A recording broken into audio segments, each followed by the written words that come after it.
Pickaxe. Hello and welcome to YOMP.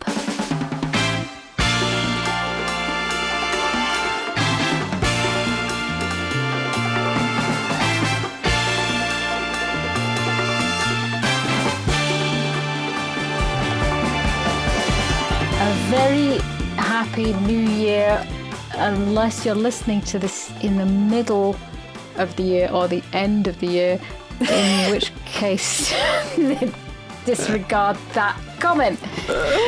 Welcome back to a movie podcast about movies and talking about them and watching them and then picking a new one. My name is Sophie, aka Booth. My co-host, as ever, is the wonderfully fragrant G-Star Games. Hello. Happy New Year, as Booth said. Welcome back to the podcast.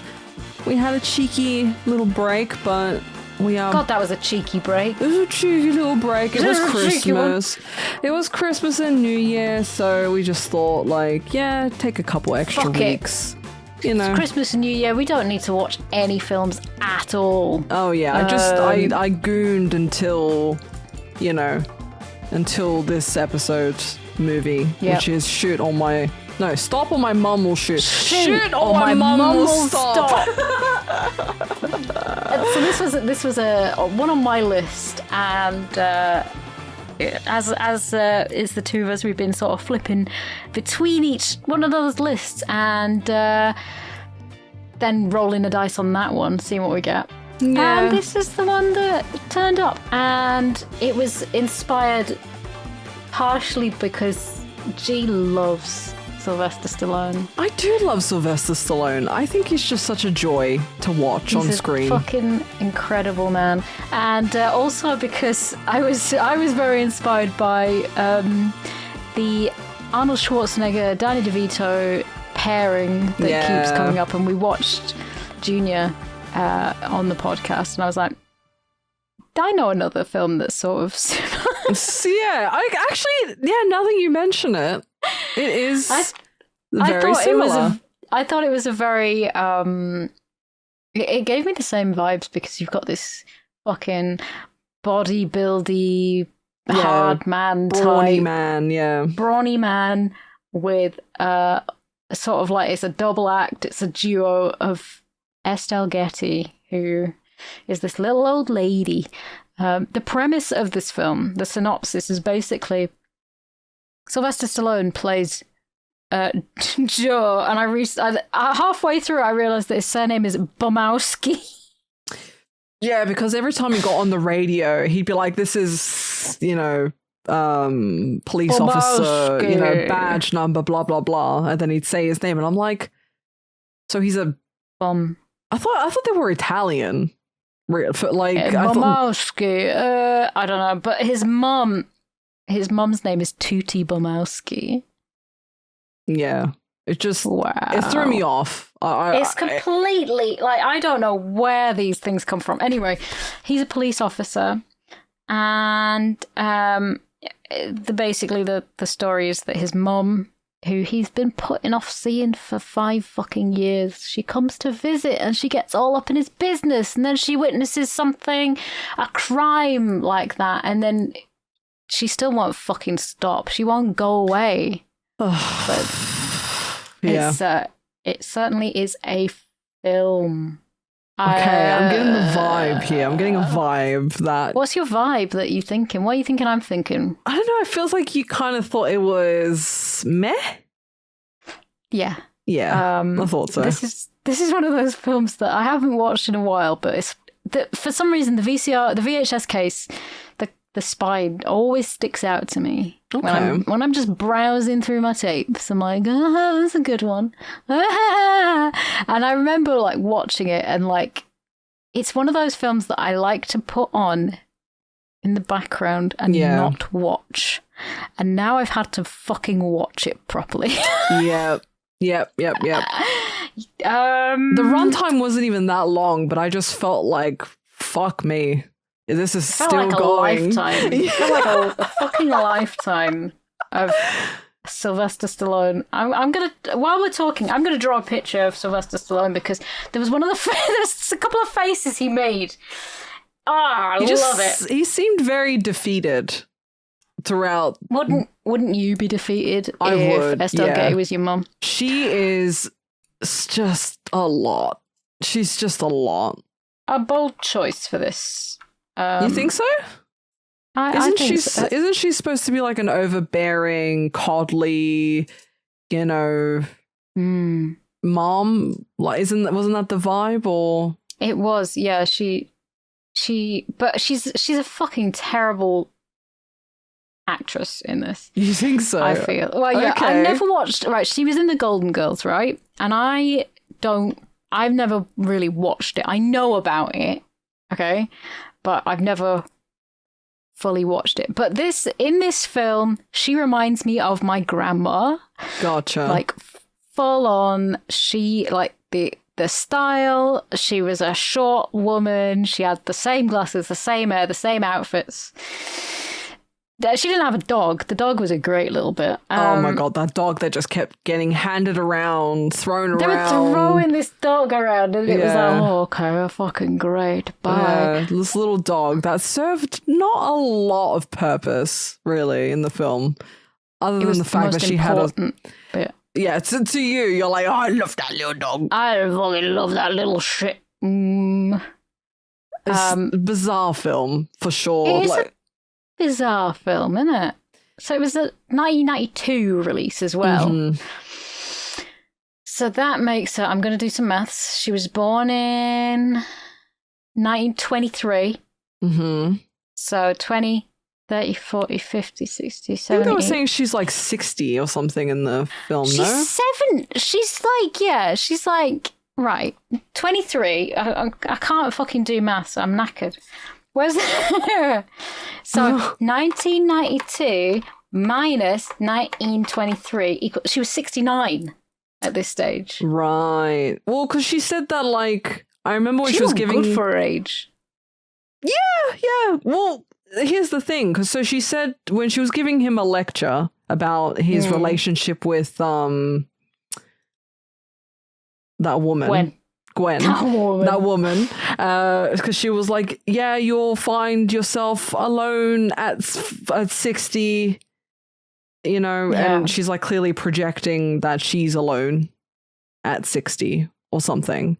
So I thought that's how old she was, because she kept saying at 60. So yeah, but she's been alone for like ages. Yeah, she has been, but I think, his dad died. I don't remember when his dad died. So he was 13. And she says that he was 13 when his dad died, and he had to sort out the funeral. So he's like, he's projected to be this very hard cop, right? No emotions. And he's been dating his lieutenant, his boss, but he's not emotional enough, and she broke up with him, right? So Mummy comes to visit, and she's like, you fucking piece of shit, why are you doing this to women? You'll be alone forever. And he's like, but Ma, I like it, I like the way I live. I don't really understand that whole thing, because there wasn't a lot of indication to say that he was this emotionless robot that they're all claiming he is, right? Like, I get that, anger's an emotion. Yeah, I guess. Because they were like, oh, you're this emotionless dude and you don't really show the love or something. And I'm like, I don't really see that. I don't really get what they're talking about. Because she was like, oh, you're this and you didn't even call me. And he's like, I was on the phone to my mom. Or he was trying to call his mom and she had a go at him and then she broke up with him. She didn't believe him. She didn't believe she's that like, he was... Who are you on the phone to at 2 o'clock or 3 o'clock in the morning? And I'm like, well, if he's telling you that he's on the phone to his mom and it's 2 o'clock in the morning, maybe she's in another time zone, maybe? I don't know. Use your brain a little bit. Use your fucking brain. So we open the film like he's on a stakeout. He's doing a sting operation, right? I like how it opens up like Beverly Hills Cop 3, by the way. This is another reason why I was like, G's gonna fucking love this film because there's a heist in it. It's like one of those, it's a very G film. She loved, what was that film that we watched that I hated? Heat. She loves Heat. She loves your favorite film, Biff. She loves things like this. So, I mean, oh my God. He's doing a sting operation and they open a warehouse and there's loads of fucking Panasonic VCRs. And I'm thinking... Fast and Furious, eat your heart out over here. Yeah, it's not drugs or anything, mate. It's fucking VCRs. Video player. A fucking video player. And I'm laughing. And, he fucking blew it. His partner gets shot as well in the arse. Yeah, I thought that was weird. I thought that he was gonna have, like, he was gonna die. He was gonna be in a bit of a fucking worse place. Yeah. We got shot in the ass, right? And then he was like making jokes about it. And I'm like, he's fine. He's just walking around the next fucking day. Yeah. And that's the duality of some cops, right? They're like either really traumatized or, they're okay. He was shot in the ass. Yeah. Shot in the ass is fucking funny. So he does this stakeout and then he's on the phone and you see this tiny little doggy and this stereotypical old lady bed coat. She's packing a suitcase. She won't answer the phone. And he's like, "Whoa, pick up the phone." He's in a bar and he's phoning his mom from the bar. I was getting so aggravated because I think he'd rang her a couple times, or at the point where he'd rang her a couple times and it just kept ringing. And I'm like, why the fuck is she not picking up this fucking phone? Because he's like, wouldn't you be driven mad by I'd go crazy. ringing? Yeah. Like, just take the fucking phone off the hook. Yeah. That's a thing you can do. Yeah. I was like, what is the reason why she's not answering the phone? Like, she explains it eventually, which is like, whatever. But like, I was getting so aggravated because he was like, oh, this is what she does. I know she's just there letting it ring out, and that's all fine and dandy. But I just was getting so irritated because I'm waiting for the reason. Yeah, he was counting. Yeah. Wasn't it like 80 at one point? Yeah.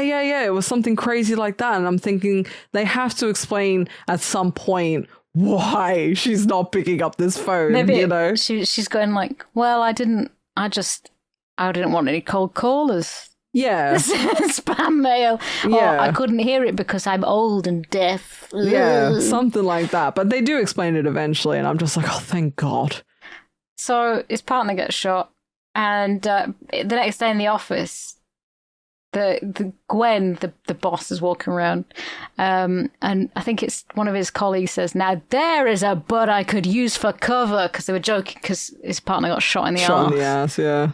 There's a butt I could use for cover, and she asks to see him in the office, and she's like, "You didn't fucking tell me. I was waiting up all night, waiting for you to call me, and apparently you're on the phone all night anyway, but not to me."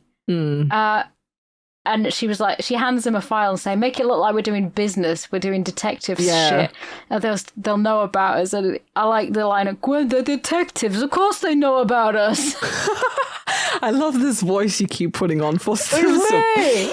Sylvester Stallone! Yo, Adrian! My face is so full of Botox now. Oh, it is, isn't it? Right? He's a big pillow-faced man. He is, because I've been watching Tulsa King. Because I love seeing Sylvester Stallone. He just gives me so much joy because he just reminds me of childhood, right? Anytime I see like Sylvester Stallone or Danny DeVito or Arnold Schwarzenegger or like any those are the big trifecta. Kevin Costner, I'm just like, oh man. They were in everything back then, and it was so good. It was good. Those were better those times. Those were fucking days, man. Yeah. So anytime I see, but yeah, he you can see the work he's had on his face in Tulsa King for sure, and the way his speech is more impaired now as well, I think. Yeah. Well, I mean, if you get most of your facial muscles paralyzed, oh no, it's gonna. Yeah, it's a bit of a struggle, I imagine. But wow, he's a legend though. He is a legend. He's a fucking legend. Anyway, she dumps him because she's saying he's not very. He's not. I've had a fucking great picture of him. He's not emotional enough. She was like, remember all that shit I told you? And he was like, oh yeah, about the fact that I'm the only guy who ever fucking. And she's like, not that. What else did she say? I can't remember. Anyway, garbage. He's still trying to phone his mum, by the way. She's still not picking up. Well, I mean, it would, like, first of all, it would send me into a spiral if I'm, like, calling my mom and she's not picking up. You think something bad's happened, I guess, yeah, 100%. right? I would totally think that. You're like, what the hell? Like, is something wrong? Did she fall? Like, is she okay? She's an old lady. She's 70. Like, where the fuck is she? Yeah, this is not a joke, you know? Like, something bad could happen. But he's used to her antics, I guess, at that point. Yeah. He goes to the airport to pick her up, and behind his head, there's a guy holding a sign. You know, like when they pick up, when they hold the sign saying, "Hey, I'm here for Mr. Jones," so they hold a plaque for Jones. It's like the chauffeur. Yeah. I thought there was a guy holding a sign that said torture. But I think it was Totoro or something like that, but it looked like torture. Well, sign for torture. Let's go. Well, you know, that's what he got when she eventually arrived. Fucking hell. When she arrives and she's like telling everyone all these embarrassing stories about him wetting the bed because some random guy walks out of the plane and he's like, I was a bedwetter too or something. And I'm like, huh? What? Why would you just walk up to someone and admit that you wet the bed as a child? That's so bizarre. I mean, I say that to everyone as a greeting now. Yeah, instead of pronouns, Booth just goes, yeah, I used to wet the bed. I'm Sophie. I used to wet the bed. Bedwetter. Ex-bedwetter. Do you know, I don't think I even really did. Probably did once or twice, but... I don't think I ever wet the bed as a kid. No. As an adult, though. Oof. Wow, we can't stop her. She really needs to wear those dry nights. Oh, yeah. Adult nappies, which, you know, Sylvester Stallone did wear in the movie, which was traumatizing. Fucking brilliant. Love it. Thank you for this beautiful memory. So she was on the plane showing everybody his baby pictures and telling everybody about little Joey. And the air hostess has come off, and she one of them leans in and says, "You look real sexy in those diapers." Yikes. And it's supposed to be like a jab, like, haha, you, like, we've seen you in your pants. No.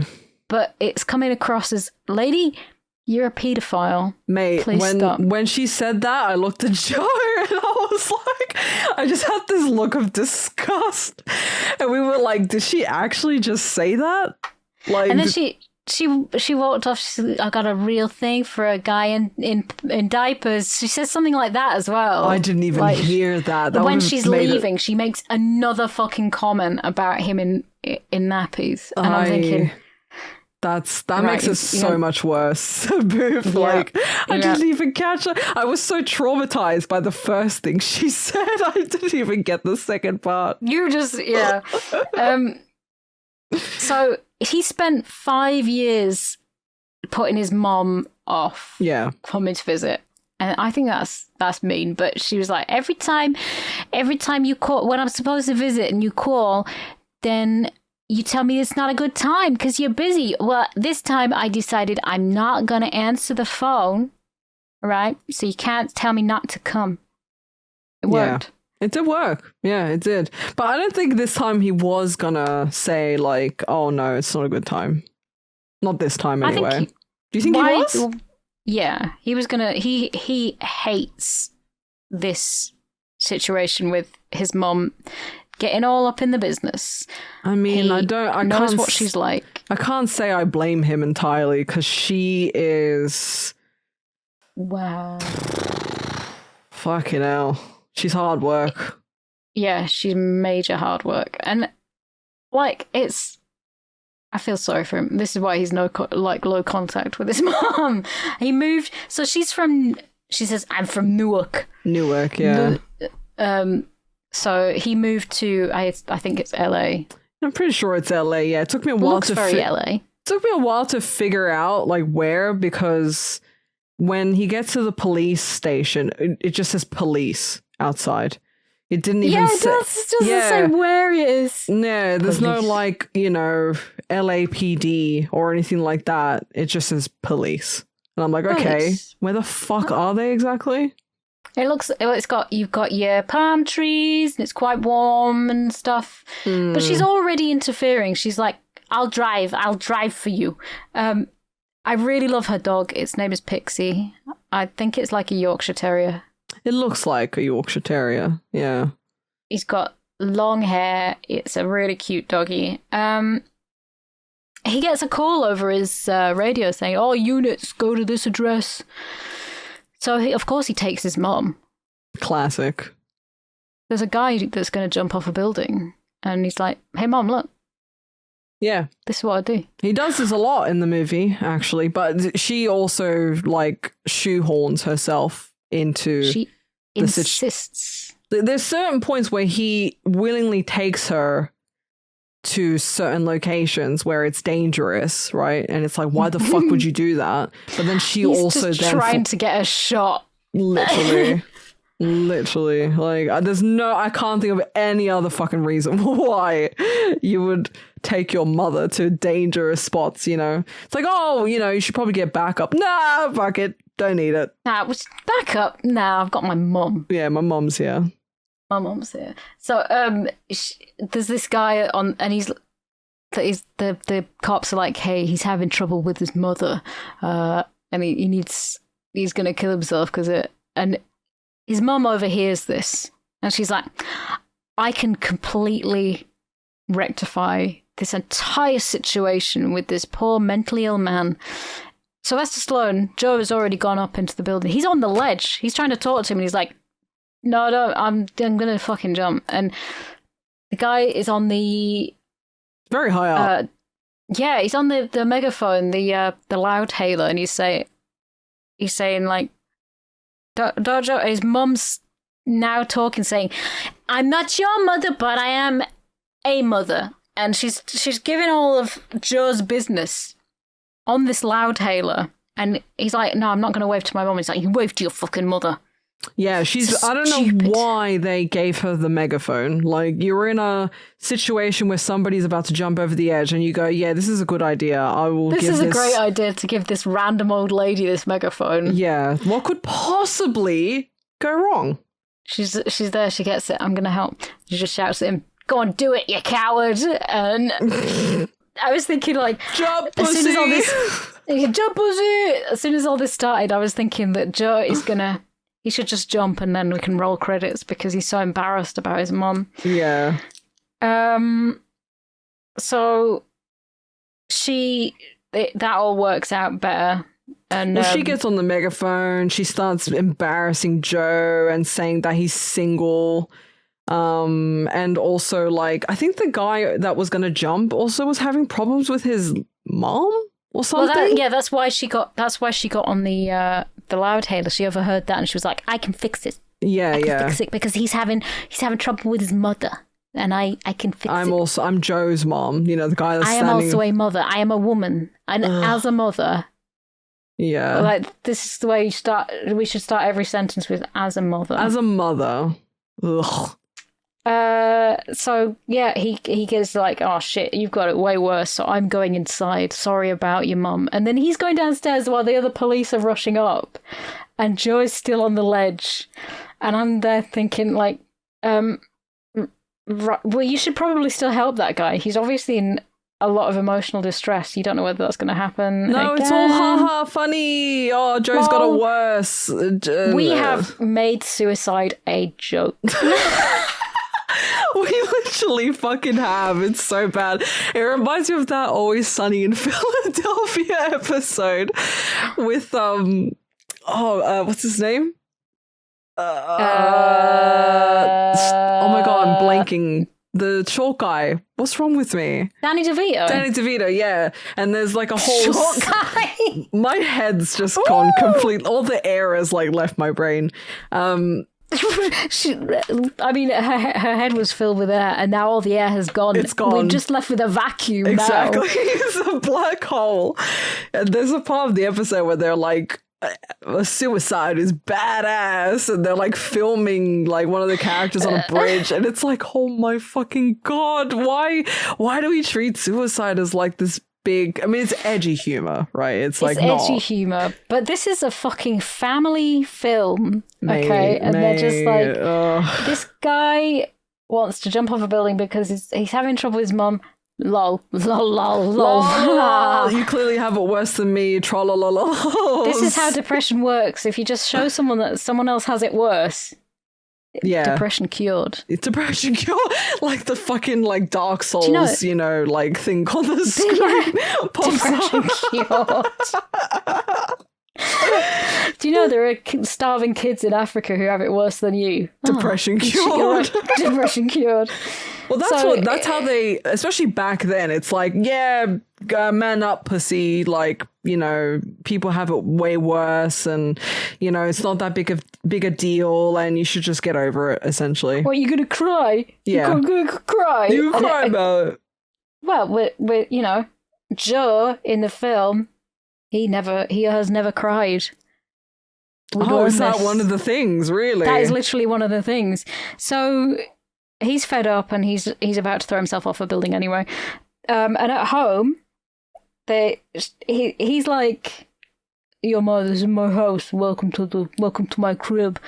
But she says it's filthy. She says it's dirty, and I'm looking at this house like it's literally spotless. What are you fucking on about, you crazy bitch? Well, it's a beaut. She starts like running her finger on a couple surfaces, and she's picking up dust, and he's like, well, and he's like, well, you've got a point, or whatever, Yeah, but he's falling into it, Oh, I mean, I'm so glad people don't do that when they come around my house. I'm glad my mum doesn't start running her fingers over everything in my house because when we were kids, just a handful. When we were kids, my mum used to, because she had like OCD, and she was also really like, very particular about certain things being clean. Because she'd be like, "Oh, did you clean this?" And then, as a kid, you're like, "Yeah."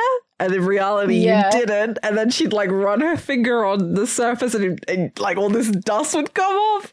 And it's like, well, you clearly fucking didn't clean up. Like, I really like the, did you brush your teeth? Yeah. And then they go and feel the toothbrush. Did you just wet your toothbrush? Yeah. Maybe. But that's the point. Into my 20s, I think my dad would make me smile at him to see if I cleaned my teeth. Oh, boo.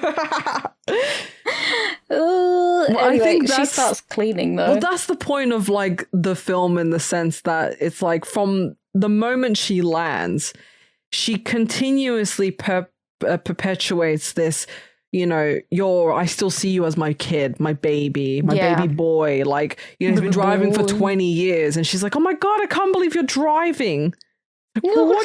And she's like, have you been shaving? You're gonna cut a lady's face to shreds with that face. Oh my God. I put in caps, he's freshly shaven.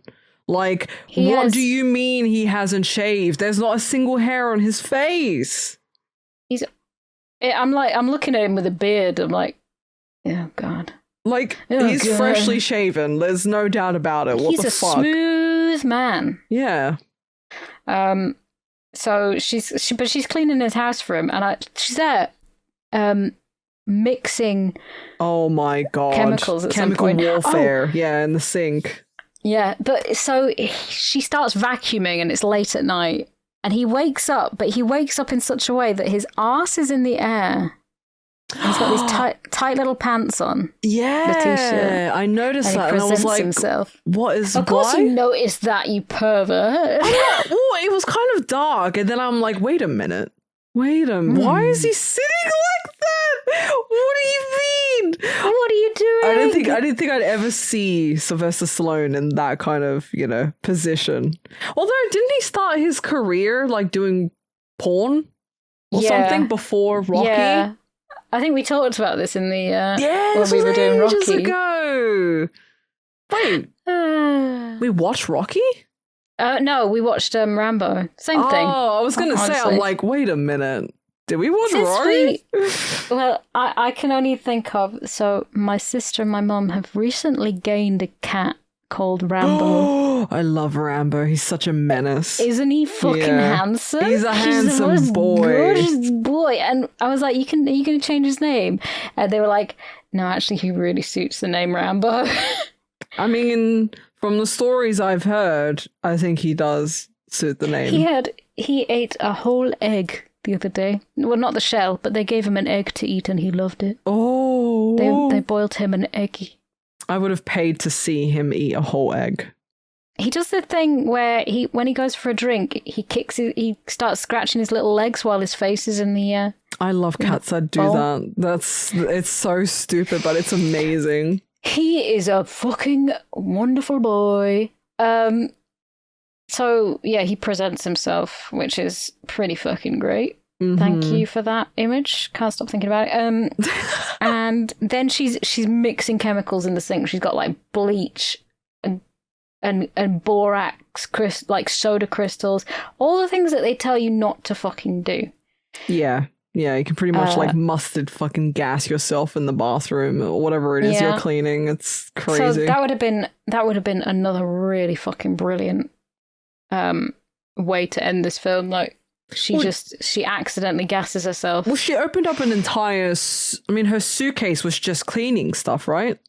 Yeah, it's like when Rosie comes to visit my house. Well, she just like blitzes the house, cleans it. She literally, like, when my mom and Rosie came to look after my house while I went away, look after the cats, my mom was like, "I've cleaned everything. I cleaned it." I'm like, "You didn't have to." She's like, "Yeah, but it was shit. It was shit." Aww. Thanks, lady. But yeah, I can't believe that she also brought, this is in the film, she brought a suitcase full of tinned pineapple. Oh, yeah, for the upside down pineapple cake, right? Yeah, and he's like, "But Ma, tinned pineapple's the same in Newark as it is in Los Angeles." Something like that. And she's like, "No, it's not. It's all different." And I was like, "It's one fucking brand. What are you doing, Ma?" I love when you impersonate Sylvester Stallone so much. I'm going to impersonate literally everybody in every film ever. I love this. It's wonderful. You sound exactly like him. I know. I've been practicing. Oh, fuck me. So, what was I going to fucking say? Well, she's cleaning. She cleans his gun. Oh, that fucking aggravated the shit out of me. I was so angry at that point. Yeah. I couldn't believe it. I physically couldn't believe that she was doing that. But Ma, you cleaned my fucking gun. What's happened? Bro, she fucking cleaned the paint off of it. It was like silver in the end. Yeah, it was gunmetal grey, and she like literally just took a fucking Brillo pad to it. And the clip was full of water. He's like, "Ma, you Clorox the shit out of my gun. When I shoot this, it's gonna explode in my face." I don't know where this accent's going now. I love it. I love it so much. His acting in the film is so...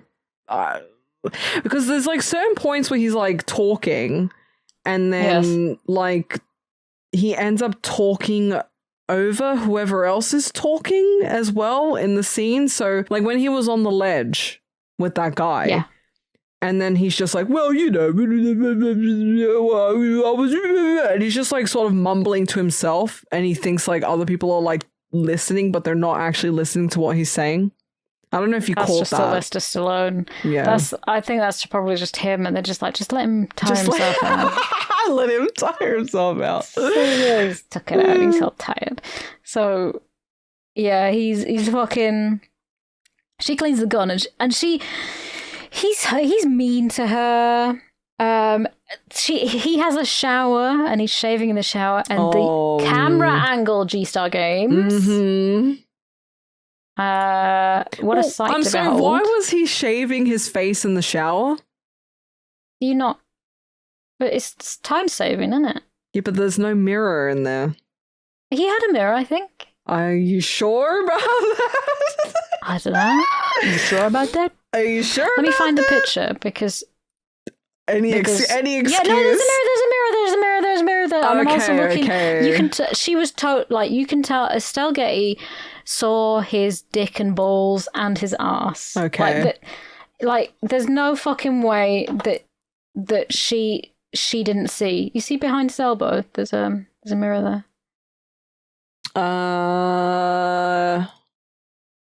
So, that tiny. I see it. I was watching this on VHS, and even I was thinking, yeah, I can almost see his private manly area. Almost, yeah. It was like you could see the V, right? You could see. Yeah. I was like, okay, oblique muscles. You could see the top of his ass crack. I've heard people describe that part of the body in the most horrendous. Have you ever heard it? No. Starts with a C. I don't know if I want to say it. It's pretty horrendous. I've heard somebody call that, the V? Yes. They've called it cum gutters. Oh my fucking god. Oh. Isn't that horrendous? Yeah. I've never been able to, I'm sorry for inflicting that on you, but I've never been able to get that out of my head ever since. Well, now it's in mine and everyone else's. I know, I'm so sorry. I'm sorry. So what's the belly button then? Those are congos. No, not the belly button. This is the swimming pool. That's even worse. Oh. So Estelle Getty was totally getting an eyeful because even I could see things that were happening. She was like, "It's nothing I've not seen before." I'm like, "Well, it kind of isn't, Like she probably watched his porn. Oh God, it really annoys me when parents say that because it's like, yeah, maybe as a kid, you obviously change their diapers and whatever, but. He's a grown man, and clearly you haven't seen his grown man part. So don't say, nothing I've not seen before. Well, it really isn't at this point, is it? Oh, Joey, don't worry. I saw it all before because I watched you in that porno. You remember the one? You remember that porno you did? Well, it was so embarrassing because you couldn't even get it up half the time. Oh, she would do that, wouldn't she? She would totally do that. Oh, God. Oh, Estelle. No. So she decides to buy him a new gun as a ways of an apology because she cleaned his old gun. And destroyed it. Yeah, even though it was like, I don't even use that one anymore, Ma. Don't worry about it. Well, it's a service-issued gun, Cops are given guns and they're assigned their barcode and it's assigned to them. So I don't know what he's on about, right? He could totally just get a new one. He's like, my gun. It broke. My gun. You sound like the voice that we give Milo. We pretend if Milo could talk. We could. My name is Milo. I like really tufty trousers. I've got ball pants. I got ball pants and I eat cheese treats and I really like cheese treats. Oh my god, he's a good fucking boy. I want a cheese string. If Milo could talk, he would sound exactly like that. He would sound like Sylvester Stallone, I think. Literally, yeah. He would, and my god, it would be a fucking amazing. I love Milo. Milo is one of the greatest little creatures on the planet. I don't know if you could tell, guys, but we love cats. Yeah, Milo's a cat. Milo's not just a guy. Milo's just not just a mute man that lives in G-Star's house.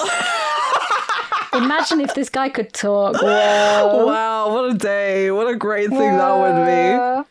Holy shit. He is a senior tuxedo cat.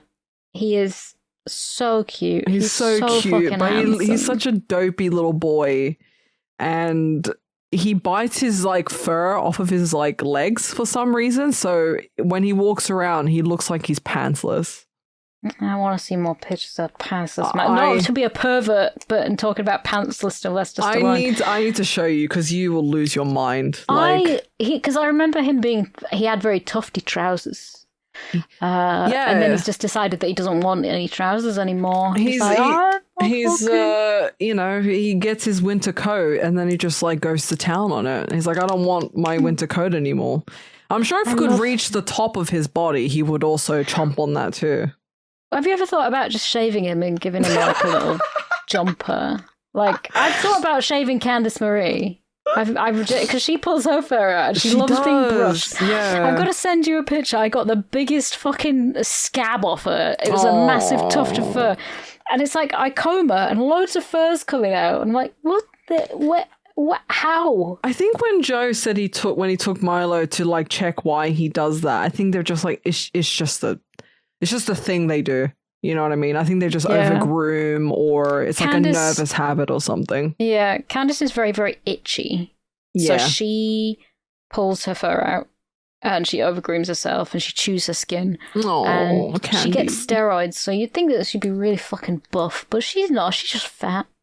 Well, no, steroids can make you chunky. Yeah. Did you know that, Chad? Yeah, because my granddad was on steroids and he was fucking fat as shit. Yeah, it can either like make you big or, have the opposite. Well, it depends effect. on the kind of steroid. Yeah. So she's on. Anyway, she had this big fucking tuft. It was really funny. She pulls all the fur out. And Milo is Sylvester Stallone. He pretty much is. For attending our podcast. Oh, what happens anyway? I see the tuft. I see the tuft. Ooh. So Candy. What happens when she tries to buy a gun? She tries to buy a gun. Remember. No, I remember. She goes to the store and he's like, well, there's like a 50-day thing because they have to do like a check or something. And she's like, no, I need it now. Because she's obviously visiting for a short time, right? She can't wait the 15 days. And then a guy that looks like a biker, or like there's a couple guys in there that look like bikers. I think he does he approach her or she just sort of goes to him? He approaches her. Yeah. He hears her saying that, oh, but I need this gun now. Yeah. It's a present for my son. I'm not going to kill anyone. I promise. And he's like, this big fat man. He's absolutely huge. And he says, oh, so you don't want to wait? I can get you a gun. Come with me. Come on, let's go.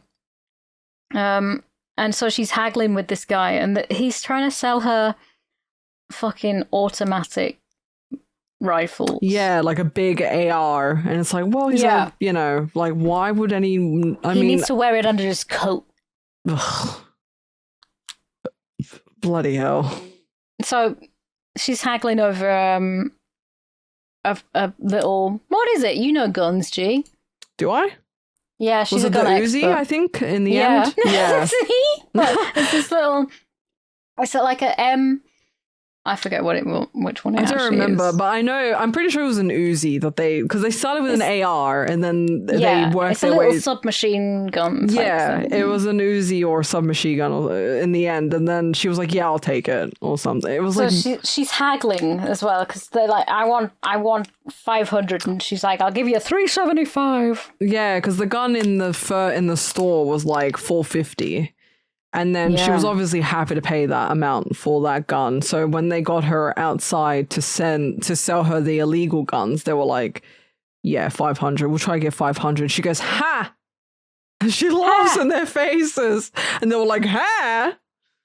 Like, would you really laugh in the face of illegal gun sellers? Or, would you really do that? Do you think she knew that they were illegal? Yeah, I think so. I think she probably knew. I just don't know why you would do that. Why would that be the first logical thing that you would do? Like, yeah, I know you've ruined his gun and you want to replace it, but why would you think washing a gun was also a logical thing to do? You know what I'm saying? This is the same shit that old people do all the time. It's mental. My grandma drew on my Game Boy. She doodled on it with a Sharpie. What? Yeah, and I was like really pissed off at the time. Why would she do that? She was on the phone and she was just fucking. She picked up a Sharpie and she drew on my Game Boy. And this is the this is the Pikachu and Pichu Game Boy that you got, and the yellow one. Oh, that's painful. That's painful. So I think if my grandma had gone to try and buy me an illegal Game Boy, Thanks, Mima. Thank you, Mima. I love you. I love you, Mima. But anyway, he wraps it up in a little brown paper bag. Yeah. Don't forget the extra clip. You promised me the clip. Yeah, no, yeah. She witnesses something that happens. There's two men. They're like, the deal's going down. So they get the illegal gun sellers get shot at. One gets killed. Yeah. Whoops. So she goes to the police, obviously, but she's like, she's showing everyone she's giving people cookies. She's showing the baby pictures around. She's got that damn album with her again, of course, because that's just what you have on you. Of course, you just take it with you. I mean, she didn't have a smartphone. If she had smartphones, if she had a smartphone, it'd be over for him. He'd be fucked. Look at my Instagram. Look at him. Look at Joey's little penis. Look at it. Look at his look at my little Joey's penis. Look at it. Oh my god. Oh my god, he's a cute little so boy. Adorable. Just add me on Facebook. I saw this really good meme about a minion. You seen that film with the minions?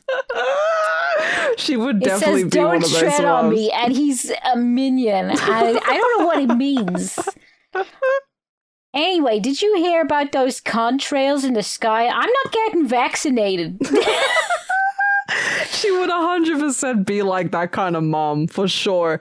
I'm pretty sure there's like modern day movies that are exactly like this movie. Except, the son isn't a cop. It's just like he's got like a normal job or something. But there's always that fucking trope of like the overbearing mom who just embarrasses the shit out of their kid. And they don't seem to, get it, that their mom loves them and they just want to coddle them and protect them and be there for them. And they're not doing it to embarrass them. They're just, they just love them so much. I really liked his line delivery of, she's doing it out of love. And he says something like, well, our love is driving me nuts. But I can't remember the way he says it that made me laugh so fucking much. Oh, I'm trying to remember. Was this the part where he's like, I get why you did this? Like you were ringing up the school not to embarrass me, to check up on me that I wasn't like skipping out on lessons, but because you wanted to protect me and make sure that I was like doing well or something. Or was this another line? I think it was where he was in Gwen's office. Right. Can't remember. It was so fucking good. It was such a good delivery. He does have like some good lines in the film sometimes, but they were very far and yeah, they were few in between. I will also say one of my criticisms of this movie is the motherfucking soundtrack makes no sense. Awful. It Isn't it bad? It's horrendous. It makes no sense. It doesn't fit. With the vibe of the movie, it doesn't fit. It doesn't work at all. It's such a weird, like there's like tense moments, and it's just like, what's this jazz music? What the fuck is this? What's going on? Yeah, it doesn't fit, and I had that criticism like so many times because there's like a couple. They use a couple songs multiple times, right? Because it's like a certain thing that's happening in the movie, which is fair enough. But yeah, a lot of the time, a lot of the music did not add up, did not make any sense, did not fit in the film. It felt like it belonged in another film entirely. Yep, it was very fucking weird. Like, I understand it was like a comedy, action, you know, haha, lighthearted romp. But whoever made the soundtrack did not. They just didn't care. I think they just took it from something else. They were just like, yeah, this will do. Whatever. Whatever. Just throw it in there. Whatever. They're throwing Pixie around at the moment as well. They're like, when they're having this discussion, Gwen and this guy, Joe, he's really throwing the dog around. Yeah. I remember this. He's really fucking throwing this dog around, and I feel so bad for it. But it's a good dog. It's a good little baby. I remember this. I'm like, that poor little baby's just being like handled like a prop. Baby. And so she's like saying, I didn't tell Ross everything. She's saying, I've not told him what I saw. She was being really sort of like cagey about the details. Well, no, because she wants to. Yeah. She wants to let Joey get all the information and get a promotion and win Gwen back. Yeah, etc. Yeah, exactly. So, because she was there, and he's like, "Oh, your mom's here," and he's like, "What? My mom's here?" Because she obviously went in to like report what she'd seen or whatever. And then like when eventually they get back home, he's like, no, I don't want. Oh no, because Gwen says that she needs his mom to stay in town, right? Because she's witnessed, you know, this homicide, and she needs to stay longer than the allotted time that she was obviously originally meant to stay, which was only for like the weekend or whatever. Yeah. And he's like, oh my God, no, another 3 weeks. Oh, fucking hell. Another 3 weeks of this shit. And then I think he's like, no, you got to go back or something.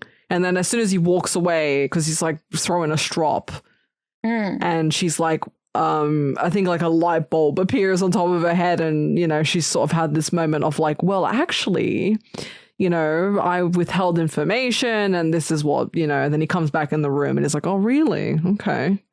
Yeah. He's falling for her little, you know, little tactics. He still can't be fucking arsed. He just wants to stop fucking around with shit. Yeah, he's still reticent for sure about it, but what a lovely word. Yep. Oh, thank you. Reticent. Yeah, he's still like on the fence about like her staying, but she has a way with words and a way of like getting him to agree with, you know, what she wants to do and stuff like that. Yeah. So bloody hell. He's like, I don't want you to keep meddling because I'm happy with my life. I'm happy with my job. I'm happy with my apartment. Yeah. I'm happy with wearing the same pair of underwear twice in one sitting. Yeah, because she keeps having a go at him, like, how are you happy? This isn't a life. And, you know, and he's like, I'm happy with my life. I'm happy with, like, where I am. And it's like, I mean, I believed him, really. Like, I didn't understand why she had such a problem with his life. Like, he has a career, a successful job. Like, the only thing that was kind of missing, I guess, was like the relationship element and I guess being closer with her son. But I mean, everything else is like, what's the issue? What's the problem? Yeah. What's the problem here? Come on. Maybe because what was he, like 30 at the time? Maybe? I guess so. So I'm kind of like projecting, relating, like, this is how I want to live my life. Why are you judging me? I want to live my life like that. He's got a fucking great job, man. He does. He has his own place. She's like, you're just a sergeant. You could be lieutenant. Oh, God. She gives him a gun anyway. She's like, I got your gift. I got your present. The freaking Uzi in the box, right? Yeah. Yeah. Do you remember she made him eat a really big breakfast as well? Yeah, and he lists it all. And he's like, what did you have for breakfast? And he's given him like a bottle of Pepto-Bismol, and he's swigging it like it's a milkshake. It is a milkshake in there. They've given him a pink milkshake so it looks like he's just drinking a load of Pepto-Bismol. Yeah, she made like a massive spread, right? Like, pancakes and bacon and fruit and cereal and honey rolls and, the works. He's like, what did you have for breakfast? And he's just listing more and more and more. So it's the most important meal of the day. Yeah, but how the fuck did he manage to eat all of that with, like, I know he wants to please his mum, but you'd just be like, I'm actually really, really full. I might actually die if I eat all of this. Like, what? Why am I doing this? Yeah, it's and she's like, you didn't take your bag. His lunch. And she's chasing after him, trying to give him. And he's there trying to not be sick everywhere. So he has that dream then that he's in a giant nappy. because he's in a shootout, and his mom appears out of the mist, and he's like, "What are you doing here, Mom? Get the fuck away from here, you fucking stupid bitch!" And then he looks down. He's like, "Oh, do you need changing?" And he looks down. He's wearing this massive fucking nappy, and I love that. I love the oversized, safety pin as well. Yeah, and it's like his mom and Gwen's voice echoing, saying, I'm going to change you. Do you want... I'll change you. Yeah. So it's like he doesn't want changing. Oh my God, that's so deep. Yeah. That's so deep, dude. Oh, I've only just clocked on. Why they all want to change him? They want to change his diaper, and they want to change him. At 30 minutes, 30 seconds, I'm just going to listen to it. What love is driving me nuts? That's what he says. He says it in exactly that cadence. What love is driving me nuts? Made me laugh so fucking hard. Oh, yeah, that's the part. Yeah, that's the part where you said, Yeah. Yeah, gotcha. So he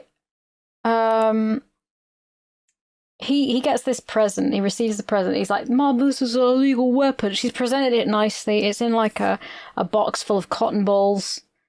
And he's like, "Where the fuck did you get this?" "Mom, Jesus Christ. This is illegal." I think he says, does he say like, "Try not to kill anyone"? Or did I write that down for no fucking reason? Oh, yeah. So... his partner gives him a new gun. And he's like, "Try not to kill him." He's like, "She's too little, I'd never hit." He's talking about shooting his mom. Oh my God. Also, the name of the movie, right? Like, I know this is later on, right? So, like, "Stop or my mom will shoot." Do you think he said that line and then they decided to then make that the title? No, I think they made it the title, and then they were like, he's got to say the title of the movie. Yeah, he said the thing. Because they named the movie, they wrote the script, they gave it to Sylvester Stallone. They said, "Does this film we want you to be in?" Oh man, he had an out-of-body experience. "Stop, or my mum will shoot."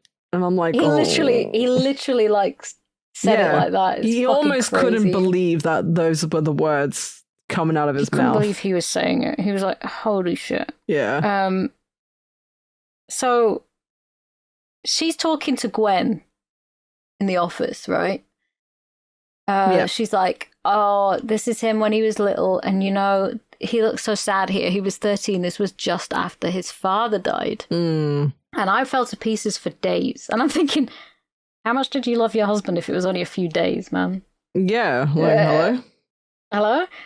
He organised a funeral, he called the family, he did all this, and he never cried once. And then both of them burst into tears as he Joe literally walks in, yeah. And he's like, "What the fuck is going on?" Yeah, so hello? What the hell are you guys talking about in here? And she's saying, like, she remembers the type of van, the model, the weight, the tattoos that the guys had. She remembers everything about this, and she's telling him. And they trace the number plate on the van, without really reporting it. And and they find the address where it's registered. And so they decide to go to the to the fucking house. No backup or anything. Yep. That would be too clever. Yeah, too logical. And he takes his mom. He takes his mom there with him. To the place where, you know, there's guys who were selling illegal guns, right? They could be drug dealers, and obviously they're arms dealers. So, yeah, go there without backup with your mom in the car. With your mom. Yeah. And he knocks on the door and he's like, hello, do you have a van? No, he knocks on the door. They're holding this woman hostage. Mm. The baddies have already intercepted this house. I still don't understand fully the actual driving storyline behind all of this. Neither do I. It's so stupid and confusing and pointless. It was absolutely just kind of slapped on in there. I didn't really understand, because it was like they were selling illegal guns and other stuff, maybe? And there's like a big corporation, ? There was a corporation and they had an insurance policy out on all of the guns, and the warehouse burnt down and all the guns were destroyed according to the insurance claim. Yes. But I think some guys got hold of them who weren't supposed to, and they were putting it back into circulation. So it could come back to the fact that the guns weren't destroyed and it was a fraudulent claim. I'm not sure. She tried to explain it, but I was so fucking bored. I wasn't listening. Yeah, no, I think that is it. I think you've hit the nail there. Yeah. So, these guys Scarper when he knocks on the door, and he saves the girl's life. He's like, "You okay?" And she's like, "Yeah." She's tied up and shit. But they run off, and there's a car chase with a little old lady driving. Do you know what I love about these scenes? Well, the fact that there's clearly a grown man with a wig. Yeah. That looks like a old lady driving the car. I fucking love it. A tiny little stunt man. Like, because stunt people move in such a way that is not the way an actor would move. Yeah. Because they hide their face and they sort of stagger around in this sort of weird way. Yeah. And you can tell it's a little person in a wig. Yeah. And I just fucking love it. It's so funny. It is, because I was like, okay, so she's in the car chase, right? And then there was like a scene where there's, I think, like the side of the car, there's like a little, like a metal thing where the windshield is. And then that's like hiding the face, but you can still see the wig, like the hair of the old lady, it's quote so unquote. Fucking good. Yeah. This stupid shit it just completely takes you out of the story, and I laugh. But I also wrote down, this is how I feel driving. Because little old ladies. Do you feel I am like so sure, man, that in most of the cars I've ever driven, I've had to sit on a cushion to see over the steering wheel. Which is very difficult, and I have to pull the chair all the way up to the front. You must be at the steering wheel at that point, right? Like you must be. I am all the way at the front. Like I am so fucking short. Like at least the car I've got now, I don't need a cushion. I'm very comfortable. Nice. It's pretty fucking I know, right? But yeah, this is exactly how I feel driving. I'm like, I can't see over the dashboard. And one of my exes had this massive Japanese import. It was a Crown Vic, like it was Toyota Crown. So let me Google it. Toyota Crown. Oh, yeah. Okay. Big fucking car. Yeah. And it's a Japanese one, and it was made in like, it was one of the 90s ones, the early 2000s ones, I think. Yeah. Oh no, it was the 1995 one, and it's so big, and he let me drive it. All right. And it's the first, it was like, I'd only pretty much been driving a tiny little Peugeot. Yeah. I was off to the side of the road. I was completely out of control in this massive fucking car. Yeah. It was so good. I think the biggest car I've ever driven was my parents. The car in Cyprus they had was a Chevy. So that was probably that's probably the biggest one. Like a 4-wheel drive, like Chevrolet, not a Chevy. Yeah. Like a Chevrolet. And then I had a friend in Cyprus. She was loaded, family's loaded, and I think the dad drew a Hummer.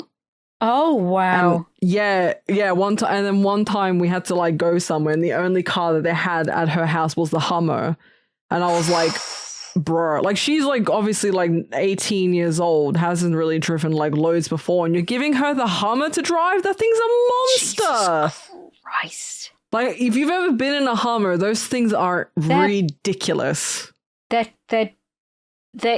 not. Nothing needs to be that big, right? Well, they're army. You know, they used to be like in the army or whatever. So it's like, how are they? Need a civilian car that big? No, right? It's fucking ridiculous, and you feel like you're in a spaceship, right? Like even behind the dashboard, I'm like, no car needs to be this big.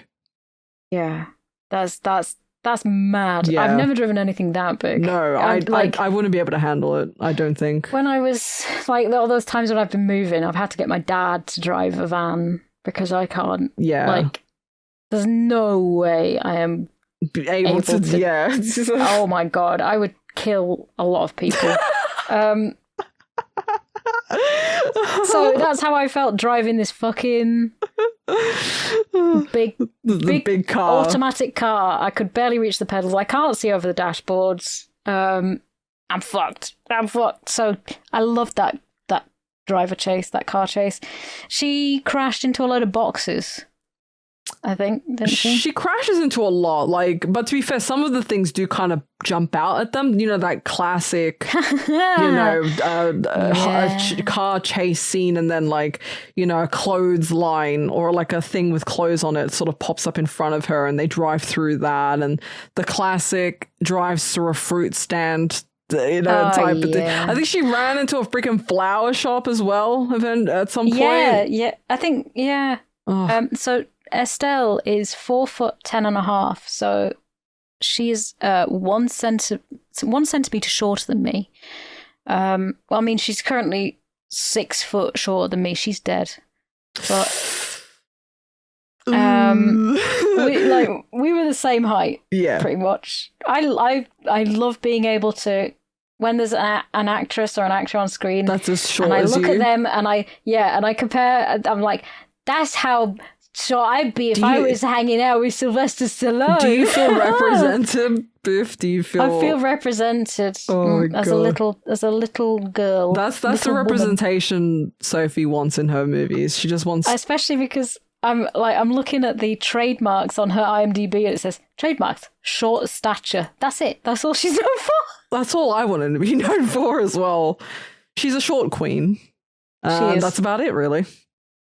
God, I love it. And I love short men. I don't know. Is it because we're quite short that... Really? You don't like tall guys? You like short men? I like tall guys. I've been out with guys that are well over 6 foot, and it's hilarious. I think there's a limit for sure. I like tall, but I don't want to look up at a lamppost, I like tall and I like short.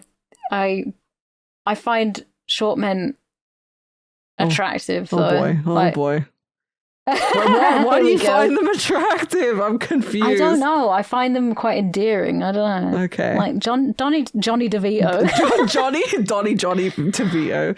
Johnny DeVito. Wait, so I'm 5'3" and you're 4'11". 4'11". Okay. So, I mean, everybody's taller than me at this stage. Yeah, I think Ozzy's a short queen too, right?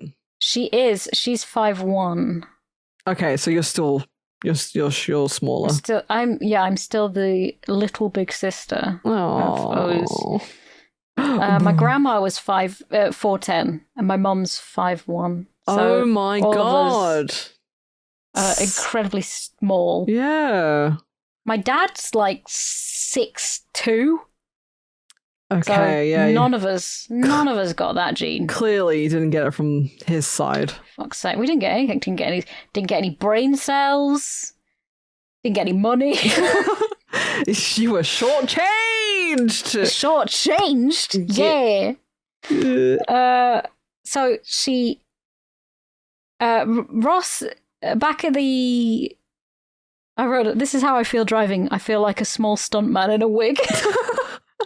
So, at the police station, Ross is the baddie. He's like one of the other cops. He's a rival cop. He's right? a bit of a dick for no reason, though, right? Like, I don't really get why he's such a cunt, but they go to the toilets, and Joe gives him a major swirly. It's so it's skillfully done. He lifts him up, and he uses his foot to do the flush while he's putting a man face down in a toilet. Yeah, it's really impressive. I was like, damn. It's fucking great. Holy shit. Well, it's because he called... What did he say about his mom? He said something. He insulted his mom. And I'm like, really, dude? Do you really want to... You sure you want to insult him and his mom in front of him like that? I don't insult... You don't insult a person. Like, we say, ha, your mom, but like, that's like such an empty... It literally means nothing. It means nothing. If I say, haha, your mum, it's like such a nothing sandwich. There's nothing there. But I love saying, haha, my mum. Yeah. She's ridiculous. What a silly lady she is. Exactly. But you can't just insult someone's mom. Like I'm pretty sure he said, like, she's... He said something like crappy about her, and it's like, oh, you've made a mistake. I don't think you want to say that. Imagine messing with Sylvester Stallone of all people, man. Yeah, I wouldn't want to mess with Sylvester Stallone. So he gets flushed, and this is the point where I start laughing because her name's Tuti Blumowski. Because what bit was she fucking saying? When she this is Tuti Blumowski. Oh, when she was on his radio? When she was like, but I wrote it down at some bit. Anyway, they have to go. They go to the offices. You know, the big bad guys' offices. Ugh, yeah. The bad guys in this film, absolutely just fucking. There's nothing to them. Yeah. The blandest human beings. Yeah. I don't remember. There was a fat guy that sneezes, and then there's the other two. There's the main guy and another guy. And it's like, what? Who are all of you, and what's happening? And you don't seem that menacing, and what's really going on in this film? Nobody's menacing, but nobody cares, do they? They're just absolutely... That guy from Uninvited was more menacing than these Ain't guys. nothing going to stop me from getting to the Caymans. Yeah, literally. I felt more threat from him than any of the bad guys in this film. But I guess it was like that, you know, they're just sort of like, they're bad guys, but you don't really take them that seriously type of deal, I guess. I think that they are literally just there to have the story. They're there to make a story happen. Yeah, they're not that interesting or... Like, they're important, but not really. Yeah. So it's kind of like they go to the offices and Joe's like, I just wanted to talk to you about your guns and your whatever happened there with the guns. You remember? And his mum barges in and says, come on, Joey, we're going to take him downtown. We're going to shoot him up. We're going to kill him. I don't know. She's saying some shit. And he's like, Mom, please, for fuck's sake, stop. Mom, I told you to wait in the car. Yeah, because I think somebody's saying it's like somebody claiming to be your mother is out in the hall and, you know, they're popping off. And I'm just like, fuck me, I would just die. I'd just die. I'd wish for the earth to just open up and swallow me whole at that point. Yeah. It's fucking like, oh, why would you not leave your mother? Like, tell her to go home. Well, it's because she's a key witness. She's the only witness in this situation, right? Of this homicide and the illegal gun, you know. I understand, but she... Yeah, but you'd want to protect... You're supposed to protect the witness, not take them along to I know, isn't it ridiculous? interrogations and, you know, seeing who else is involved and the actual detective work of the situation, right? Yeah, it's mental. Oh my god. Anyway, he gets the address of the warehouse that burnt down. He gets the keys. They hear a sneeze in the office and they're like, oh, that's weird. No, she's just gesundheit. I think the second time, right? When they eventually come face to face with them. Yeah. So it's like, okay. And then, so they go there and he brings her along, and instead of trusting her to wait in the car this time, oh my god, I just wrote down that, because she goes to the offices and she's like, I have half a mind to spank you, young man. I'm going to take your trousers down. It's like this. Madam, this is a strange man. This is a strange man in an office building, and you are saying that you want to spank him. Yep, sure. I was like, threatening to spank a grown man. Oh god, she's still going with the fucking spanking analogy.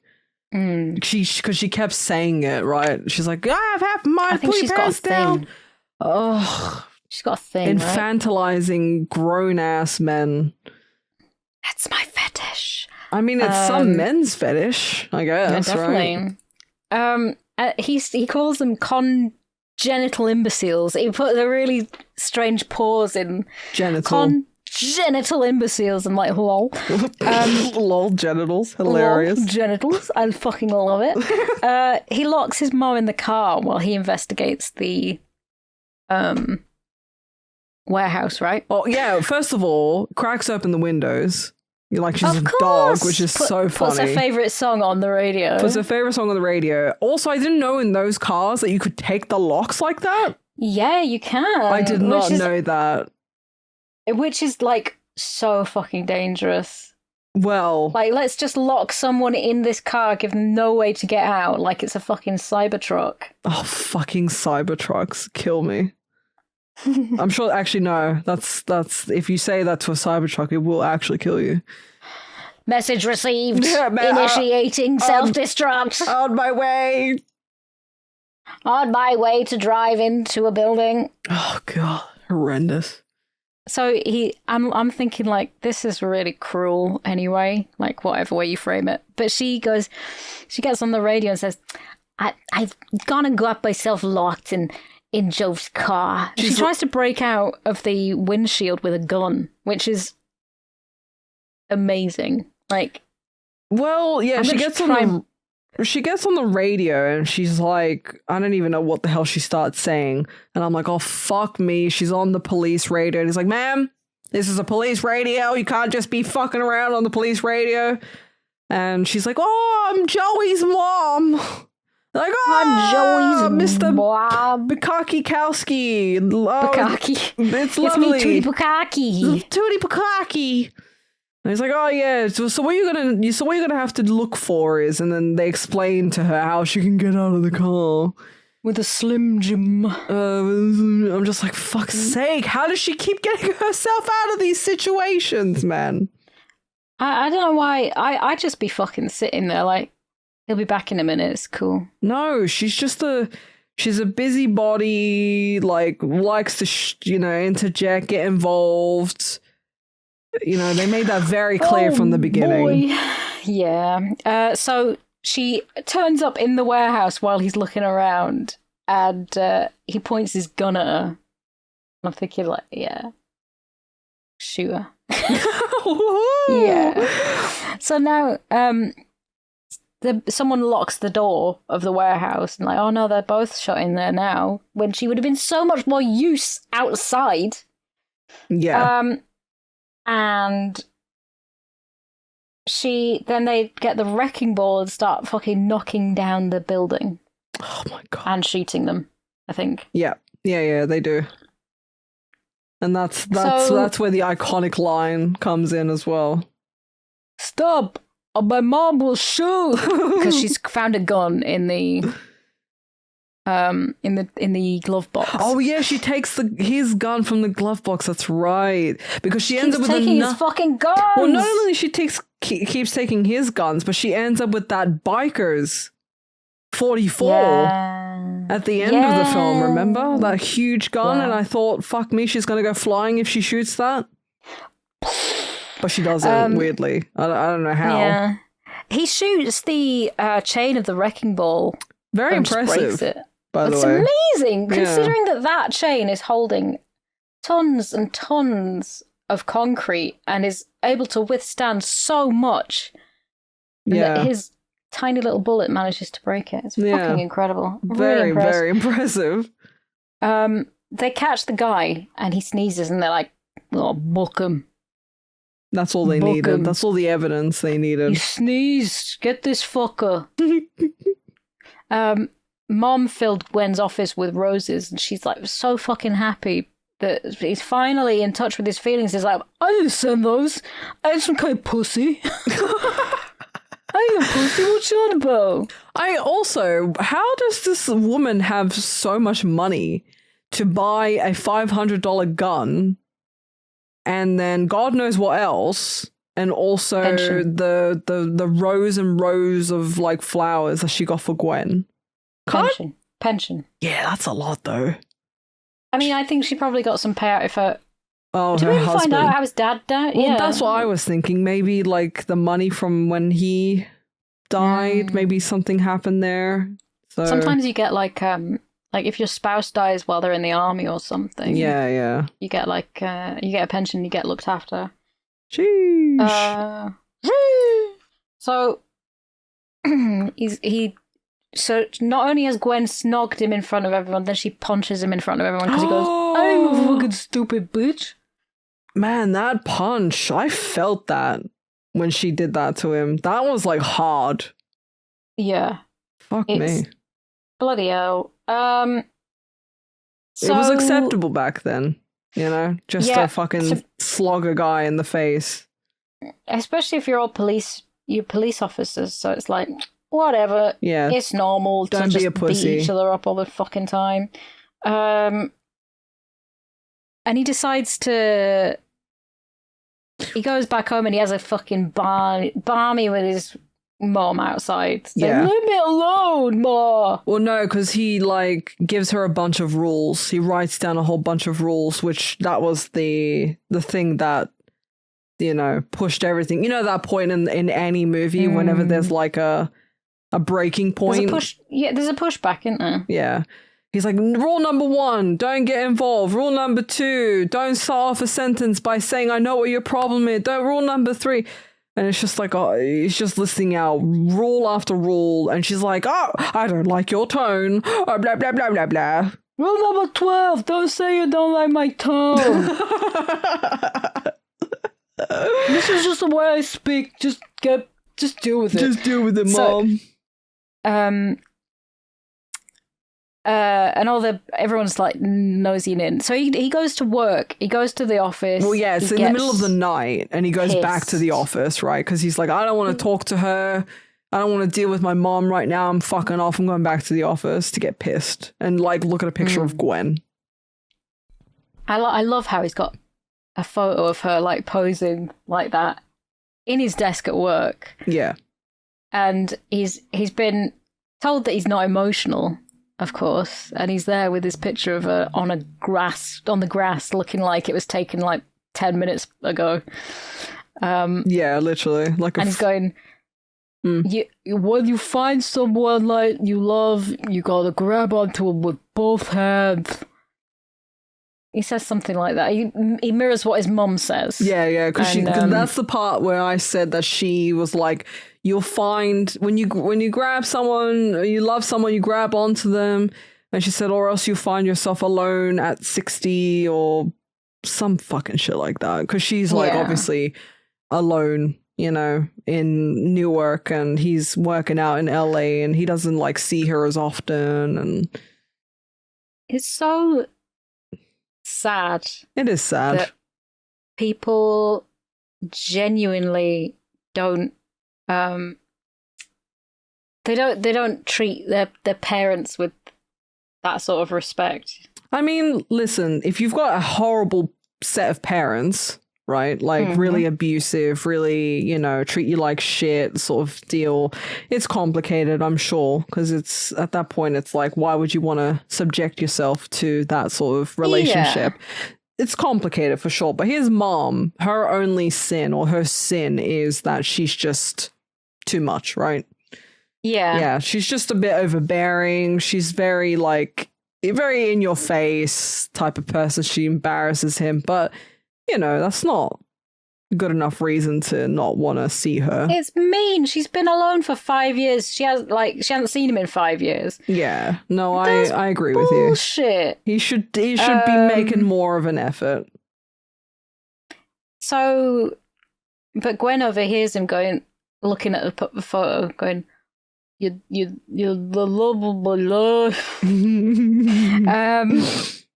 And they have a bit of a kiss on the desk. Oh, they do. And then he gets back home and his mum's left a note and a pineapple upside down cake saying PPS. And the guy that's transporting her back to the gate is nodding along, going, you piece of shit, when he's going, but Ma, you're right all along. Yeah, so great. Fab. Because she's like, I'm leaving, right? Yeah. You know, I'm out of here or whatever. I'm sorry. And, you know, P.S. Mom, you're right. Yeah, P.S., P.P.S., blah, blah, blah, blah, blah. And then he goes to the airport, tries to get her to stop leaving. And yeah, then the antics ensue again. Hooray! Hooray! They're back. She's already breaking again. The rules. Already breaking the rules that he's made for her to say, stop being so fucking over the top all the time. Yep. And they get back, and holy shit, his house has been broken into. Oh yeah, true. Yeah. Yeah, I remember that. And he's been broken into by the fat gun salesman. Yeah. And then they have a little chat over some milk and cookies, and he's like, I'm really grateful to what you've done. I was like, what? You're grateful, but you broke into his fucking house? Yeah, I didn't really get that part of the movie. Why did he end up there? I guess because they were chased. The baddies were after him. The baddies were after him, right? Yeah. And so he broke into that fucking. It's mad. It's so stupid. Yeah, it's really dumb. So stupid. And they have some milk and cookies, and he handcuffs him to his mother. Which I thought was a choice. Again. It is a choice. That is quite a choice. Well, I don't know why you would, you know, handcuff a dangerous, what you might assume is a dangerous biker who sells illegal guns to your mother, but hey ho. It's all right. She uses some dish soap to get the cuff off, which is good for her. Great. Well, yeah, she's like sort of planking at an angle on top of him with the table elevated. And I'm like, what the fuck is going on here? And she's like washing her hands with soap. And I didn't clock on that that's how she was trying to get the handcuffs off. Yeah. Oh my God. But she does it because they weren't very tight or anything. And off she goes. He wants to leave. He's like, I'll get my keys. And she's like, it's in the bathroom with your gun. And then she hits him on the head again and takes his van. This poor guy. He was going to run to Mexico because he had nothing left, you see, and they were after him. So he was going to fuck off to Mexico, and she was like, nah, I'm going to take your gun. Because Sylvester Stallone is on the way to the airport to surveil the men. I forget what was going on at this point. He was at an airport, and then his mum shows up, and they kidnap his mum, and he's like, "Oh my fucking God, Mom!" No, Mom! I mean, that's what he was trying to stop her from doing. Stop getting in the way. Fuck. So he drives a truck into the plane to stop it from going. Yeah, flying away into the sunset. That's exactly what planes do. Yep. Fly into the sun. Not into towers. Fly into the sun. Not into any towers of any kind. No. And then, right, so that plan's foiled. Why does he then, like, the bad guys are always pointing guns at people but never killing them? True. You should immediately shoot that fucking bitch in the face, right? If she was a cop, fucking honestly, hell. just I'm being the bad guy. I'm like, right, this fucking woman keeps trying to spoil everything. I'm already going down. If I don't escape right now, the police are coming to get me. I'm already going down. Might as well kill these people so I can get away a bit easier.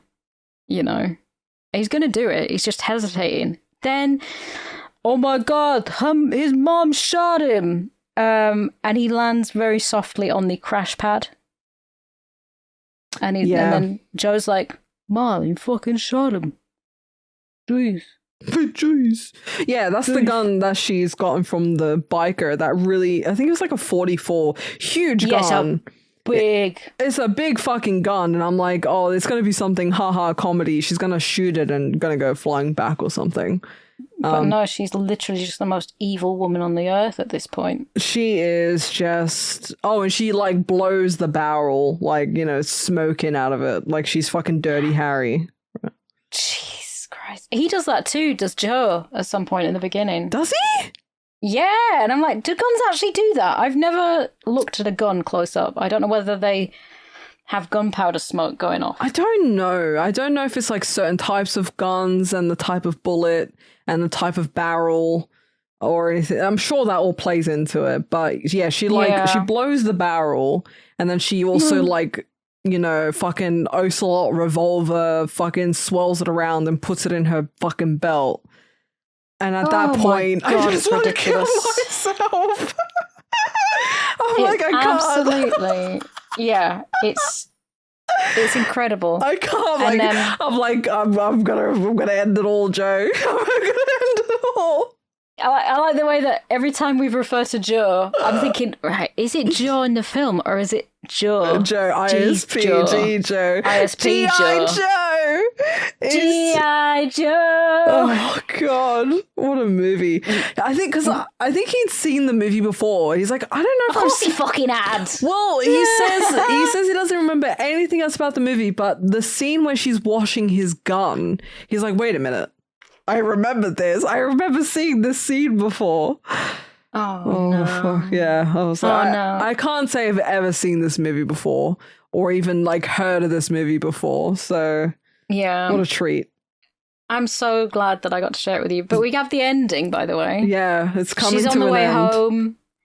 She's on the way home. We've got Gwen's got an engagement ring on. And it's she's just about to leave, and she goes, "Hang on a minute, Joe. That I recognize that guy. He was on America's Most Wanted." Mm. And you're like, "Oh no, Mark, please, Mark, can please, we just fucking go? Fucking Jesus. I just want to fucking go." And he's avoiding the metal detector, and he starts running, and they arrest him, and the last thing, I know what he did. He shot his mother. And then she's smiling. Creepy. And then the film ends. No. When they capture him, right, when they like deck him. Right, okay. He shot his mother. Just when you, like, I remember when it got to that part, I'm like, oh, it's the happy ending, you know, fucking Jesus Christ, Hail Mary, here we go, it's finally ending. And then another thing happens. Like, you know, when she spots the guy who's on the most wanted, I'm like, fuck me, just end the film. You can't. You're not allowed. She must have the last say, the last word, of course. Yeah. Of course she has to. It's, oh Christ, I mean, it does end eventually though, but I know what you mean. It feels like it just keeps fucking going. Yeah, because whenever you think it's like, okay, it should be ending now, right? And then they just hit you with another thing. But yeah, and then it ends. Thank fuck for that. Yeah, there you go. End of the film. And then you've got the music, which is the saddest, most lackluster pairing. You know what I mean? Oh, yeah, right. It was, yeah, I remember the credits. Yeah, it was really weird, actually, now that you mention it. Yeah, fucking... The credits, what the fuck is going on? Really out of place. Really didn't make sense. But again, the music for this movie, it's like they mixed up, I don't know, it's like they got given the wrong soundtrack for this movie. Yeah. It feels I totally agree. It's either that, or they didn't care, or... the composer was just terrible. You know, I don't know. It could be one of many things. It could be all. Could be all of the above. They're just like, what the fuck is going on with any of this? Yeah, like none of the scenes felt like they were working. You know, it's like, I know it's supposed to be like a lighthearted romp, action, comedy, blah, blah, blah, but it's just none of it was working for me. No. It kept taking me out of it. It was just a complete fucking clusterfuck, wasn't it? Yeah. Like, so much of music adds, the soundtrack adds a hell of a lot to a film, and this one, it was just like it was an afterthought. We forgot. What about the music? Oh shit! Oh my god! So it was literally just. It felt so fucking shit. Yeah, you described it perfectly. It did feel like an afterthought. Like it was just oh fuck, we got to do a soundtrack. Okay, here we go. Oh god, here we go. So it was absolutely. It was just fucking. I really wanted to like. No. I mean, I've picked some fucking like horrendous films, so I don't really care. It's no. That's true. Like Jagged Edge was. Oh, it's true. Remember Jagged Edge? That shit was horrendous. I mean, I like Jagged Edge more. Why? I think. I can't remember what Jagged Edge was. It's just the one with oh god, who was it? Was it Meryl Streep? One? No, Glenn Close. Yeah. Is it the one with the scissors? I think so. No, the knife with the jagged edge. Remember?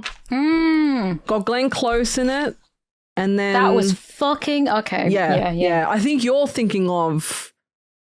The one scissors. With yeah, that man. I love how descriptive we are. It was the one with the knife. No, with the jagged edge. The jagged edge. It was the scissors with the guy. You know, he always wore the shirt. Oh god, yeah. This one is so Jagged Edge is the one with Jeff Bridges and Glenn Close. Oh yeah, that was an experience and a half. I so desperately wanted this film to be good because it's like, oh yeah, I like Glenn Close, I like Jeff Bridges.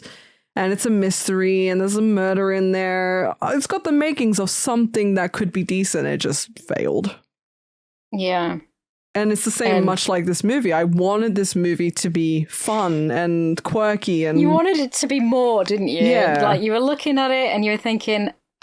You see Sylvester Stallone, and you're like, yeah, fucking... top notch. It wasn't like bad, but it wasn't like it didn't live up to what I think it could have been. Like it definitely wasn't a bad film, but it could definitely have been better.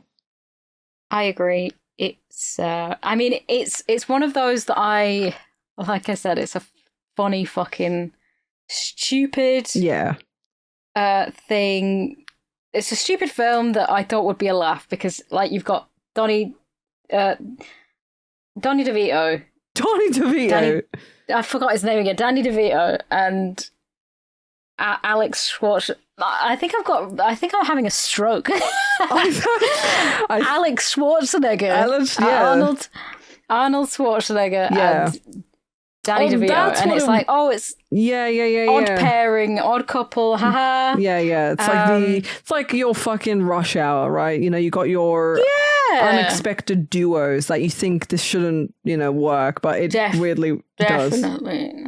And it's one of those things that it was really trying very, very hard to have something going on.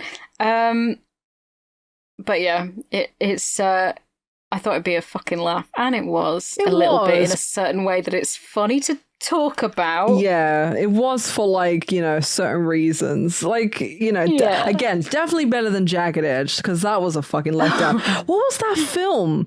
It was the one with it was a mystery and it had the scissors. And Oh. That was Dead Again? Dead Again. That's the one. That's the one that I was thinking about when you said Jagged Edge. And I was like, I like that one. It was good. Yeah. Like, no, you just forgot completely about everything that happened. Yeah, because I think we watched those in close proximity to each other as well. So I think they kind of just blended in our brains. I definitely think so. Shit. Well, do we want to give it a rating? Yeah. 3 out of 10. Yeah. I am sorry. I put absolute shaz. Struggled paying attention. May have fallen asleep. In brackets, Bruce Wayne did his hair. There you go. There you fucking go. What about you, G? Yeah, I mean, like a 3 seems reasonable. Yeah. He's very, very fair. I'm in agreement on this one with you. I think it's fun-ish. It's kind of like sloppy with the story, you know. I didn't really understand what was going on a lot of the time. But I don't think it's like the whole MacGuffin thing, right? Like there's this thing that like in the story they're working towards getting, but it's like a nothing sandwich, and that's what the plot was. It was just a nothing sandwich. Don't worry, Sylvester Stallone considers this the worst film he's ever done. Seriously? I'm in the trivia. According to Sylvester Stallone, Arnold Schwarzenegger was interested in playing the lead in this movie. Stallone admitted in an interview that once he heard that Schwarzenegger wanted to do the movie, he immediately called his agent and campaigned for the leading role. He found out much later that Schwarzenegger faked interest in order to trick him into doing the movie. Why though? Like, I know there's probably not enough information there, but why would you? Because it's fucking hilarious. Like a prank. It's just a prank, bro. It's just a prank. Get Bro, pranked. I got you this job as a joke. That's so fucking funny. In the same vein, when Estelle Getty found out that the movie would involve guns, she said she would only do the movie if there were no guns. The producers lied, saying there would be no guns in the movie to get her to sign on.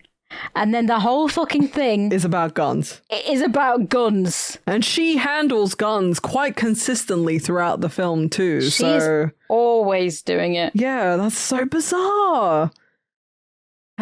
She has red hair in the film, but many of the posters gave her white hair so that she looked like her character from the Golden Girls to sort of try and cash in. Oh, I thought there was going to be like a mommy complex there.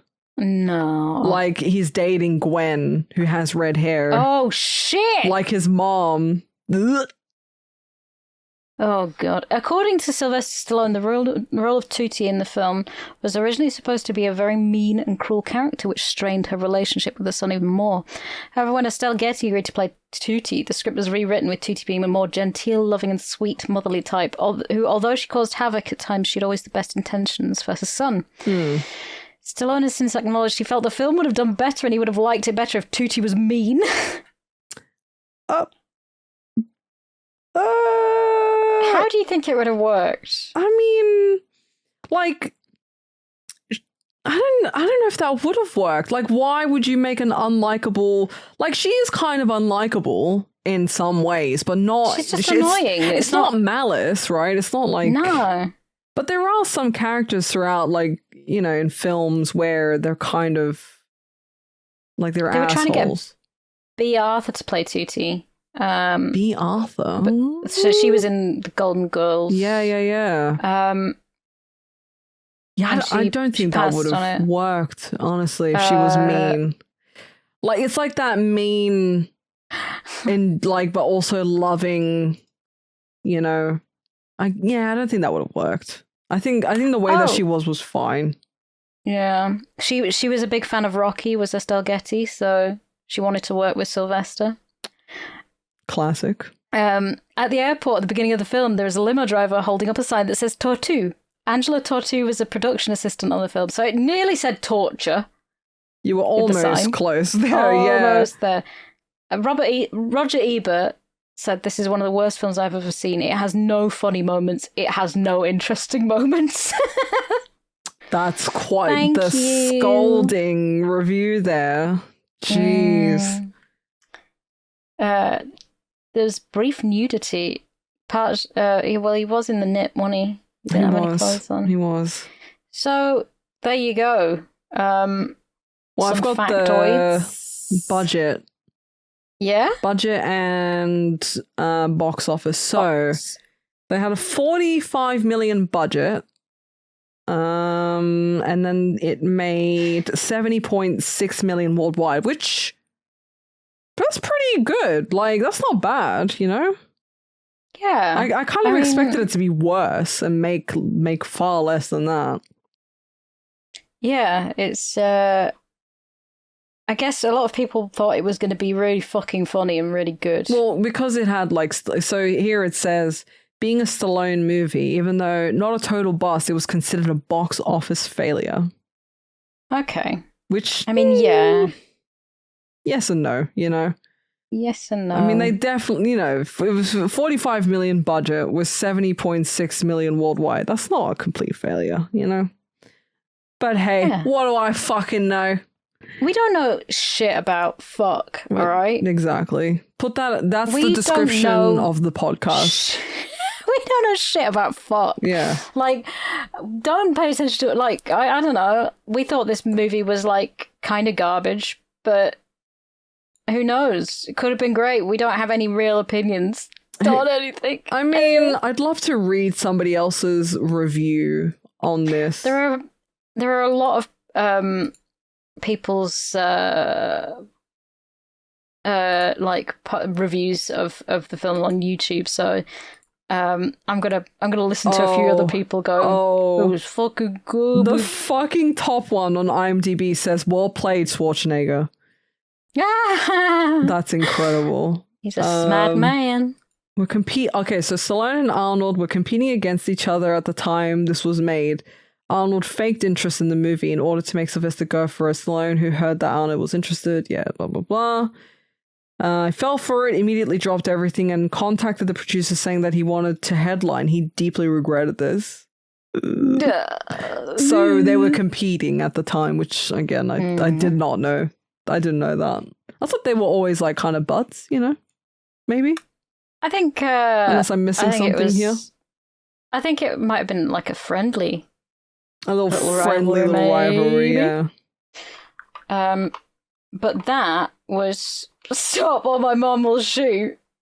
And I hope you enjoyed that, G-Star Games. I did. I weirdly did, because it's one of those movies that it's like, feels like a fever dream. Because when you hear the title, Stop or My Mum Will Shoot, that's quite the mouthful for a title. Like, you know, what the hell's going on with that title?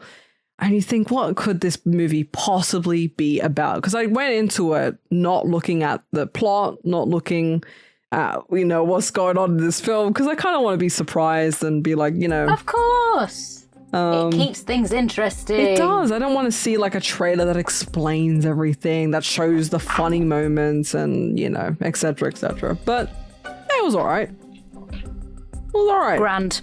We fucking did it. We did everybody. It. Now, this is our first episode back from the new year.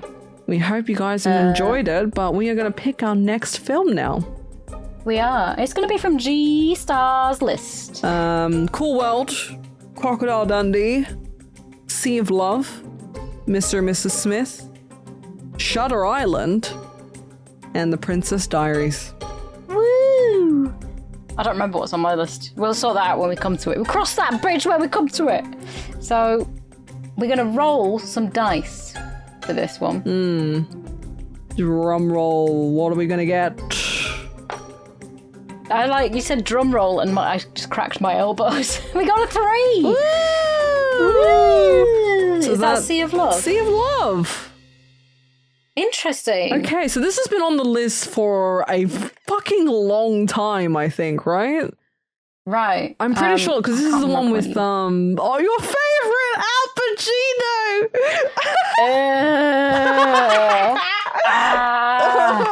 So I'll say the line.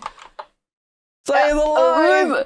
Libby's got cancer! Is that the one? No, she's got a great ass! She's got a great ass, but but Libby's got cancer. Oh my god, Never. This has been on the list for fucking ever. Okay, I don't know anything about this film.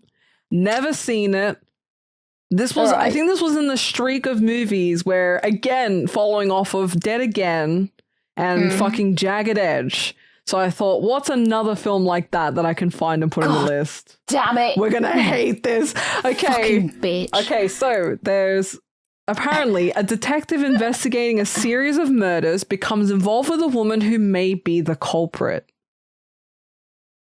Yeah. Sounds interesting. He's going... Yeah. It sounds interesting. It could be interesting. Yeah. I mean, I'm not gonna make any like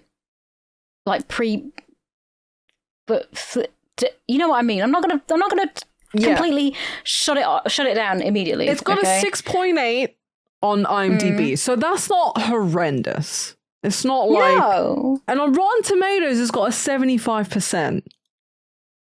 So it could be okay, you know? Yeah, it could be